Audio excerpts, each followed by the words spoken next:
a collection of shorts that are nothing but self-realization stories. Ooh, Yaoi review. Hi everybody, it's Corbin, and today I'm here to talk to you about Glass Sky by Yugi Yamada. We shall read the back and we shall delve into the nitty-gritty. Everyone thought Naiko was a little flamboyant, and he was used to getting teased for it. But when Yada glanced at him, he felt something he'd never felt before. 10 deftly written short episodes explore the pathos, confusion, drama, passion, and humor of coming out and finding one's true self. Forbidden desire, hidden lust, jealousy, and acceptance collide in this collection of wonderfully drawn, bittersweet short stories of teenage romance by Yugi Yamada. This is rated 18+. It is published by Juné. Let's delve into this. Now, it opens up like this with a cute little blurb about the author on the side, and then we can delve into the art. Now, this, I want to say it's a dated style, but the truth is I've seen a resurgence of this very traditional kind of card capture Sakura drawing style. It is very chibi and cute is not the right word, but all of the characters have the very wide, doughy eyes. They all kind of have this fun look, even when they're gruff, grown men. And it's that sort of innocence and child wonder that they have that makes this story mildly seem out of sorts. Let me fast forward so it's not X-rated. And it's just one of those things that you sit there and you're like, whoa, okay. And everybody looks young. You have age ranges in this from like the age of, I want to say 16 all the way up to maybe 25. They talk about a couple characters being 20 at some points. So they all look really young, and it's because of the huge eyes, the rounder kind of faces, even though they're grown-ups. And that's just how they work in this art style. Now, as far as plotline goes, I'm not a huge fan of shorts. I will say, though, the shorts in this one are really well done. I'm trying to remember what the first one's about.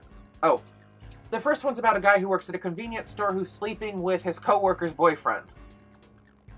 And it's just one of those that you sit there and go, okay, that's just a really awkward kind of episode of Degrassi, is what it felt like. It felt like it brought me back to the Degrassi kind of drama days, which I suppose makes sense because that's when this came out.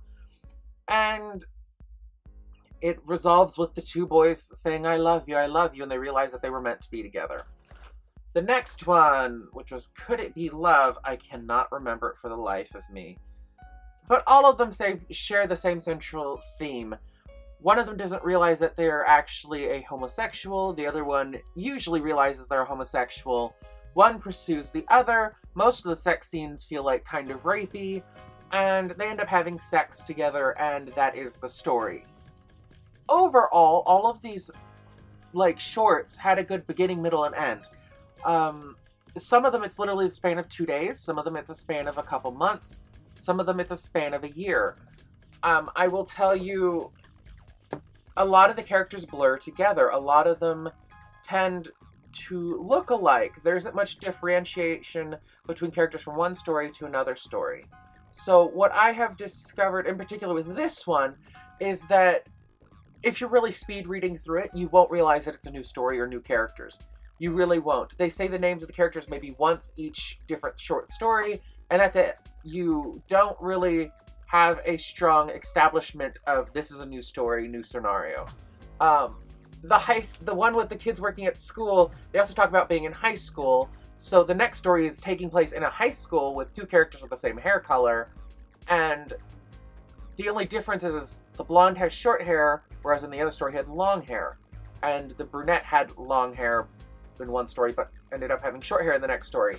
And that was the only difference. So it literally read like you were either reading a flashback for a few pages, or you were just kind of muddling through it going, okay, because of how strong it just was into the next story. There was no, and now to the next tale kind of deal, to where you had a moment to adapt to the idea of being in a new story.